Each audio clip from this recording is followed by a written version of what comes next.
आज मी तुम्हाला अतिशय सोपी आणि झटपट होणारी अंड्याची एक रेसिपी दाखवणार आहे. पाहुणे आल्यावरती नेहमी चिकन, मटण, मच्छी करत असाल, अंड्याचे वेगवेगळे प्रकार करत असाल, तर एकदा हा प्रकार नक्की करून पहा. सगळ्यांना खूप जास्त आवडेल. अगदी लहानांपासून मोठ्यांपर्यंत सगळेच आवडीने खातील असा हा अंड्याचा प्रकार आज मी तुमच्यासोबत शेअर करते. त्यामुळे व्हिडिओ नक्की शेवटपर्यंत पहा. नवीन असाल तर आत्ताच सबस्क्राईब करून घ्या, कारण आपल्या चॅनलवरती भरपूर छान छान आणि सोप्या रेसिपीज असतात. मी प्रत्येक सणानुसार सुद्धा रेसिपीज टाकत असते, त्यामुळे नक्कीच तुम्हाला माझं चॅनल खूप उपयोगी पडेल. जर व्हिडिओ आवडला तर व्हिडिओच्या शेवटी लाईक करायला विसरू नका आणि रेसिपी कशी वाटते ते सुद्धा शेवटी कमेंट करून नक्कीच कळवा.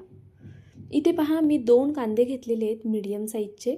ते अशा पद्धतीने आपण कट करून घेऊया.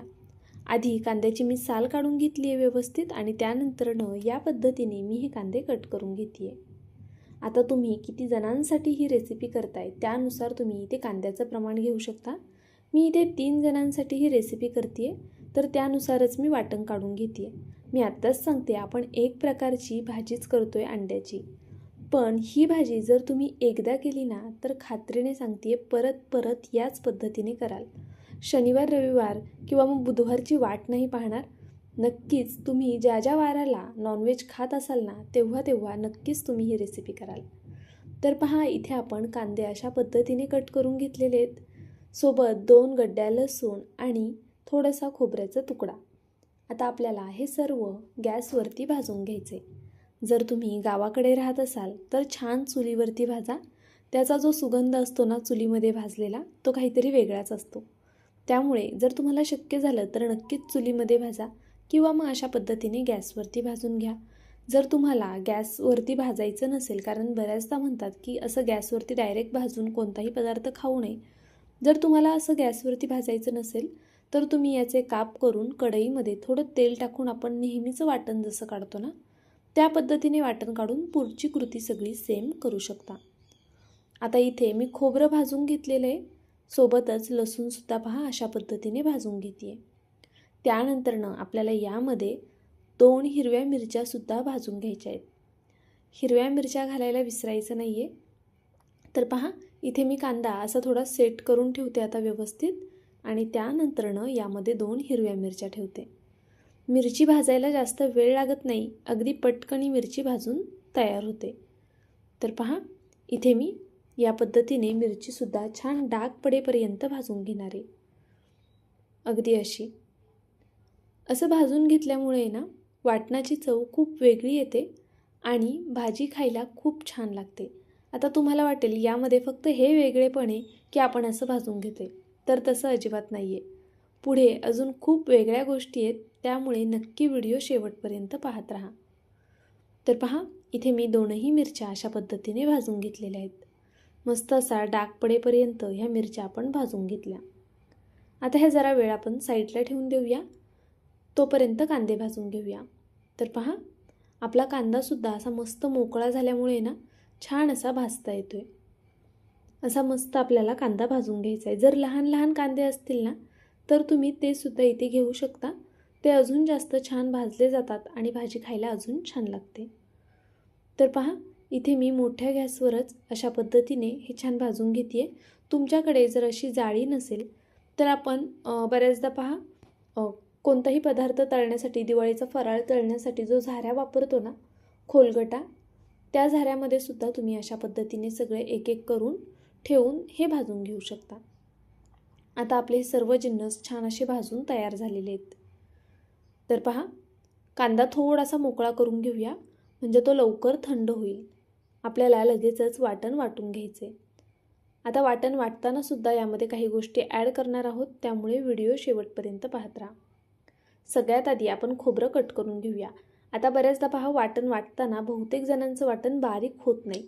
आता इथे मी खोबरं पहा मोठं मोठंच असं कट करते, तरीसुद्धा आपलं वाटण छान बारीक होईल. बरं, काही जणांना असं वाटतं की मिक्सर चांगला असला की मग वाटण छान असं वाटलं जातं. असं असतं कदाचित, पण जर तुम्ही ते व्यवस्थित वाटलं ना स्टेप बाय स्टेप, तर नक्कीच तुम्हालासुद्धा वाटण छान बारीक वाटता येईल. जर तुमच्या मिक्सरच्या पातीला धार नसेल तर खडे मीठ घ्यायचं आणि मिक्सरमध्ये थोडा वेळ फिरवून घ्यायचं ऑन ऑफ मोडवर. त्याने पातीला छान अशी धार होते आणि मग वाटण छान वाटलं जातं. ही मी एक तुम्हाला छोटीशी टीप दिली असं समजलात तरी चालेल. तर पहा, इथे आपण आता लसूण असा मोकळा करून घेऊया.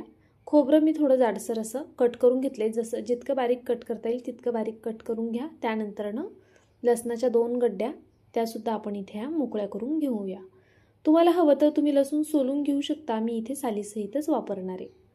कांदा जरा वेळ साईडला ठेवायचा, हे खूप महत्त्वाचं आहे. आधी आपण खोबरं, लसूण, हिरवी मिरची वाटायची. कांदा लगेच घालायचा नाही यामध्ये. त्यामुळे काय होतं, जर लवकर घातला ना कांदा तर मग खोबरं छान बारीक होत नाही. पहा, मस्त असं हे अगदी बारीक वाटून घेतले पाणी न घालता. त्यानंतरनं 2 लहान चमचे तीळ घातले. आता कोथिंबीर घालूया आणि त्यानंतरनं यामध्ये जो आपण कांदा भाजून ठेवला होता ना तो घालून घेऊया. तर पहा, अशा पद्धतीने जर तुम्हीसुद्धा वाटण काढलंत ना तर नक्कीच वाटण छान बारीक वाटलं जाईल. खोबरं वाटायला वेळ लागतो. कांदा सोबत घातला तो चिकट असतो, तर मग खोबरं लवकर वाटलं जात नाही. आता कांदा आणि कोथिंबीर घातल्यानंतर गरजेनुसार पाणी घालून हे वाटण आपल्याला वाटून घ्यायचे. आता या वाटणामध्ये ना मी अद्रक घालायला विसरले होते, म्हणून मी इथे अद्रक किसून घेते. पण तुम्ही शक्यतो वाटणासोबतच हे अद्रकसुद्धा वाटून घ्या. तर पहा, आपलं हे सर्व झालेलं आहे. आता आपण मसाला यामध्ये परतवून घेऊया.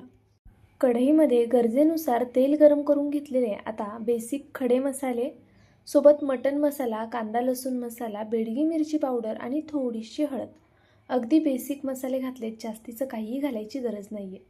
कांदा लसूण मसाला नसेल घालायचा, तुमच्याकडे घरामध्ये जो कोणता साठवणीचा मसाला असेल तो सुद्धा तुम्ही इथे कांदा लसूण मसाल्याऐवजी वापरू शकता. आता काही सेकंद फक्त तेलावरती हे सुके मसाले परतवून झाले की यामध्ये वाटण असं घालून घ्यायचं. लक्षात घ्या, सुरुवातीला आहे ना आपल्याला तेलामध्ये सुके मसालेच घालायचे, ज्यामुळे आपल्या भाजीला तरी खूप छान येते. आता आपल्याला हे कमीत कमी 3 ते 4 मिनटं वाटण परतवून घ्यायचे. छान तेल सुटेपर्यंत हे वाटण मी परतवून घेणार आहे. त्यापूर्वी यामध्ये आपण जे किसून ठेवलेलं अद्रक होतं ते घालून घेऊया आणि आता हे सर्व छान असं 3-4 मिनटं परतवून घेऊया.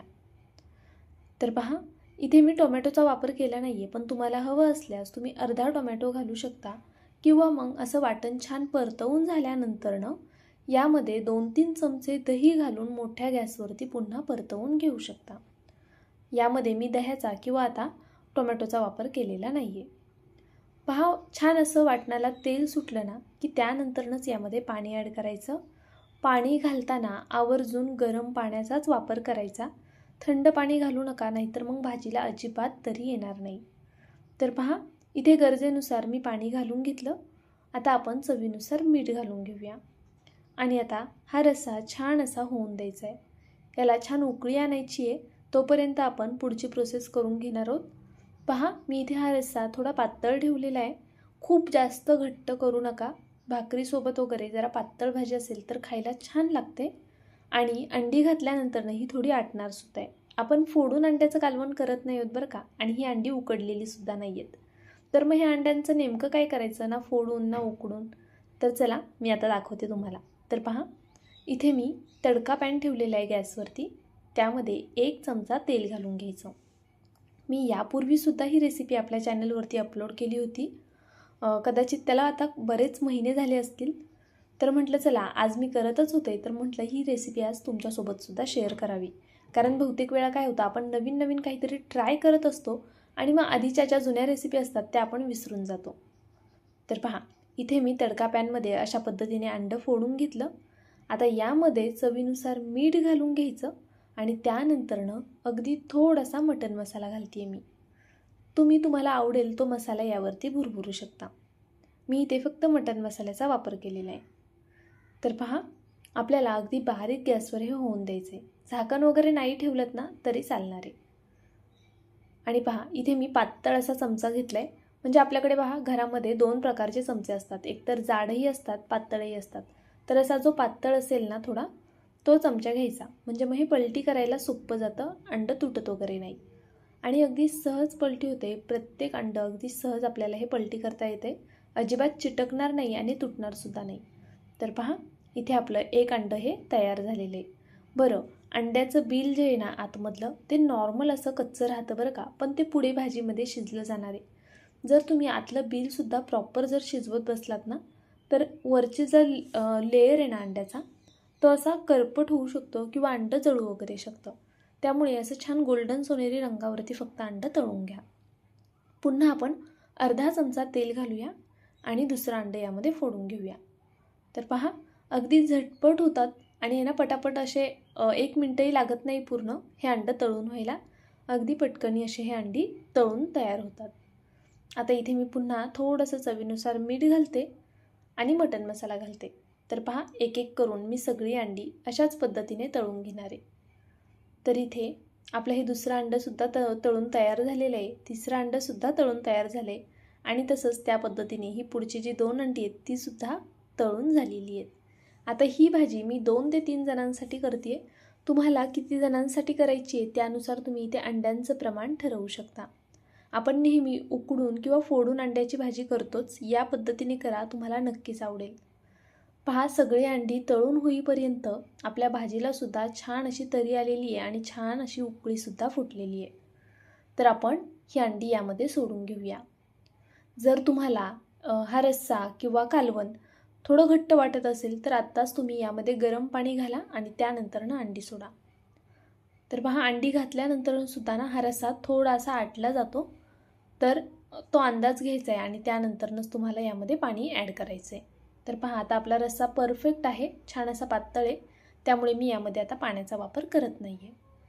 मस्त असं पाहू शकता तुम्ही, याला तरी आलेली आहे आणि अंडीसुद्धा छान अशी यामध्ये आता होऊन द्यायची आहेत आपल्याला. कमीत कमी 3 मिनटं हे असंच अगदी बारीक गॅसवर होऊन द्यायचे. झाकण वगैरे ठेवण्याची काहीच गरज नाही आहे.